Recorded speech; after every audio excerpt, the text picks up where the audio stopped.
my channel. My name is Mariah Nora. Tonight I got the kids to bed and I'm gonna sit down and work on some homemade Christmas gifts for family members. I really tried this year to come up with as many homemade gifts that I could, but hopefully ones that our family will like. I have a few ideas of things I am making, as well as just other ideas that I've found on my search for homemade gifts. Some of them are very budget friendly and some of them require a little bit more spending, but I figured I would just share them with you guys. Tonight I am turning this thrifted vessel into a candle. So I have beeswax that I've been using for various projects for years. I had like a big bag of beeswax. I also have soy pellets. So I haven't decided yet. I might make this one out of soy just because it's really big and I don't want to use up all my beeswax. So I might make a soy candle. I already have all the candle making supplies, so that was a really easy gift to make. This is just a thrifted, I thought it would make a really cute candle. It has a lid and everything. And then I'll show you guys what else I've kind of made along the way. The thing about candle making is that everything you use is strictly for candle making. You can't be using one of your cooking pots for making candles because everything will be coated in wax eventually. But you just need this little, you need to make essentially like a double boiler system. So I just use a mason jar lid or ring in the bottom. Heat your water.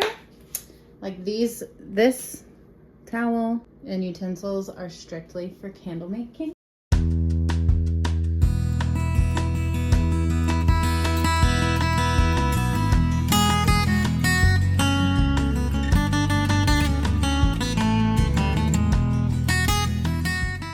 So while that is melting, I figured we would chat about some other gifts that I have already made or have plans to make. This is one of the soy candles I already made.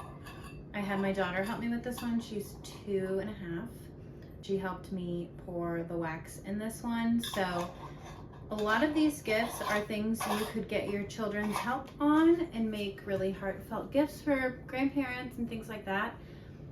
At least my children's grandparents love gifts that the kids helped make, and that makes it extra special. On the topic of wax, I made some beeswax wrap. This is used in place of like plastic wrap, saran wrap for food. So I just took cotton fabric. I tried 2 different methods. I laid it out and used beeswax shavings and then popped it in the oven at like 200 degrees, I think, until the beeswax melted, and then used a brush to kind of paint it on. Thing to remember though, I ruined my very nice, very expensive, very large cookie sheet because I forgot that you don't want to use anything that you use in your kitchen for anything to do with wax because it will get ruined. So I ruined a cookie sheet because it had wax all over it after that. So don't make the same mistake I did. Have a maybe thrifted cookie sheet just for making these. Another way to do it is to just take the fabric, dip it inside your melted wax, let it kind of drip off, and then you want to lay it out and still brush it with like an old craft brush, paintbrush. Once they were mostly dry, I draped them over like a wooden clothing drying rack and dried them out completely. Next one that's really, really easy that you can get your kids help on is photo coasters. So these wooden coasters, I found these at Hobby Lobby, but you can also buy like bulk sets on Amazon. And I've seen people also use tile from like Home Depot, like single square tiles. You print photos off at, you know, your print shop or even at home. I just used regular paper, printed photos, and then a crafter's best friend, Mod Podge. Paint a layer of Mod Podge on, stick your photo on, and then once that dries, paint another layer of Mod Podge on top. And then you want to spray them with like a polyacrylic, something to seal it so that the water doesn't damage it, because Mod Podge is not like waterproof, if that makes sense. So that's really easy. I just picked some photos, family photos, photos of the kids, things like that, and Lottie helped me do the Mod Podge. That's really easy for kids to do. On the topic of Mod Podge, Homemade ornaments are another really sweet gift for like grandparents and things like that. So this one is just a craft ornament. It's made of like, I don't know, cardboard or something from Hobby Lobby. And then we cut up scrapbook paper, and same kind of situation. You Mod Podge all over the ball, stick the paper on, Mod Podge it again. My daughter made this almost completely by herself. She's 2.5. So very fun, cute. You could use the cutest, paper that you could find. Moving right along, there's like a path we're taking here with the gifts. Moving on to ornaments. There's lots of ways to make photo ornaments. You can get miniature photo frames, do the same thing with Mod Podge on like a wood disc, drill a hole in it, tie a string, make a photo ornament that way. We got these from Target this year because I thought they were adorable and they were pretty cheap. And I got 4 of them, 1 for each set of grandparents and 1 for us to keep as well. Just printed off photos. We took photos tonight under the Christmas tree. My baby was crying. My toddler was doing the cheesiest smile you've ever seen, but it's gonna be cute. Put a photo in there. That's a great gift. Even just to tie on top of, if you bought your mother-in-law something, you could tie a little ornament on top as a gift tag. All right, our wax is beginning to melt. See, we're getting somewhere. Just give it a good stir.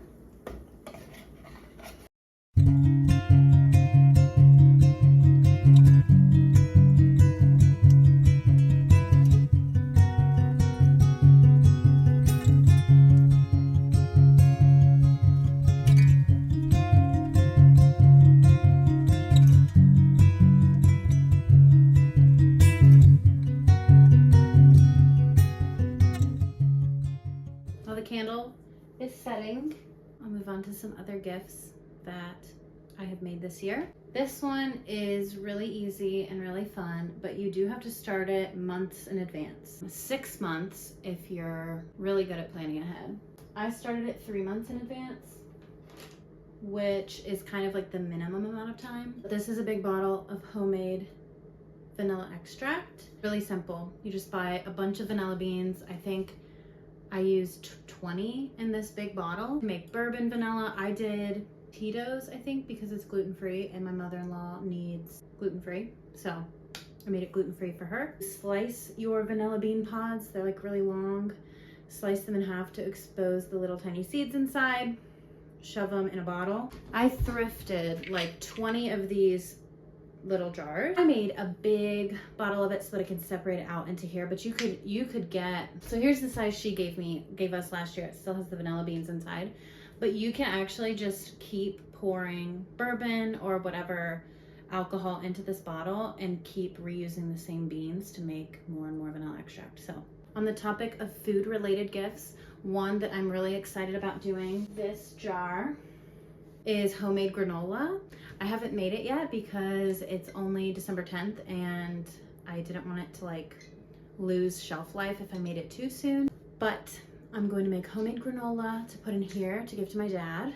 I got another jar as well as thrifted some other jars with lids, containers with lids to make simmer pot mixes. Dried oranges, cranberries, pine, sprigs of pine or rosemary, sticks of cinnamon or star anise.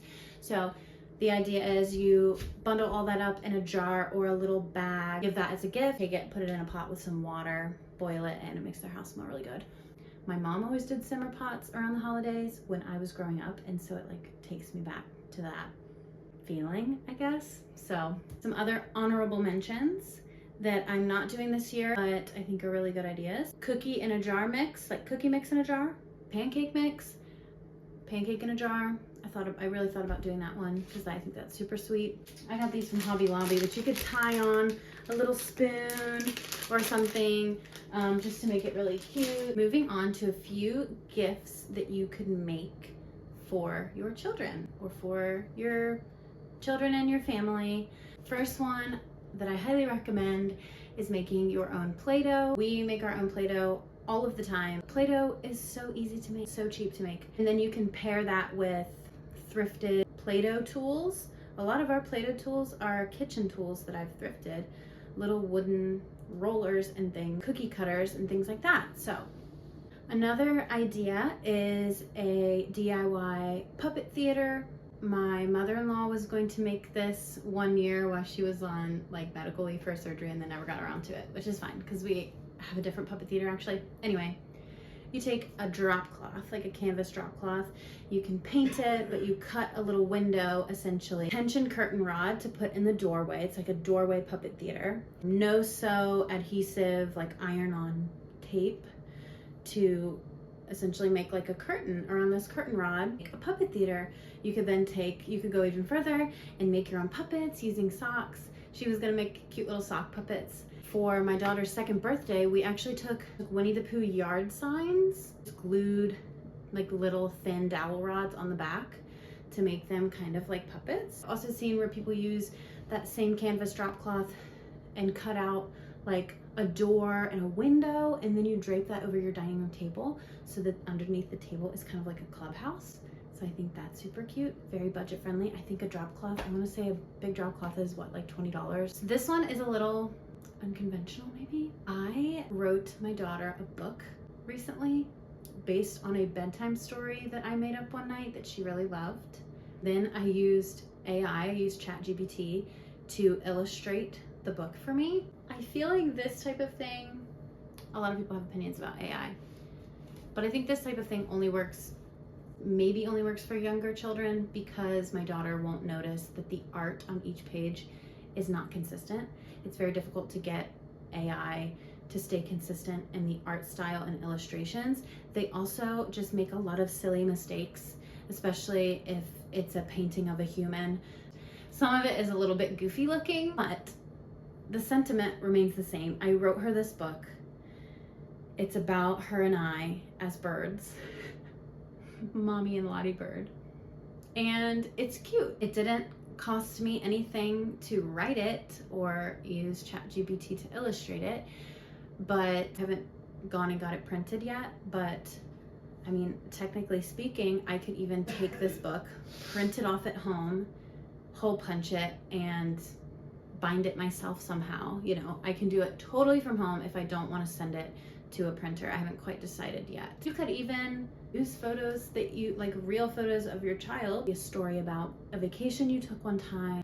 I think that's a really special and cute idea. Another very budget-friendly gift, if you have any experience using Canva, you can create lots of digital products to give as gifts to your children.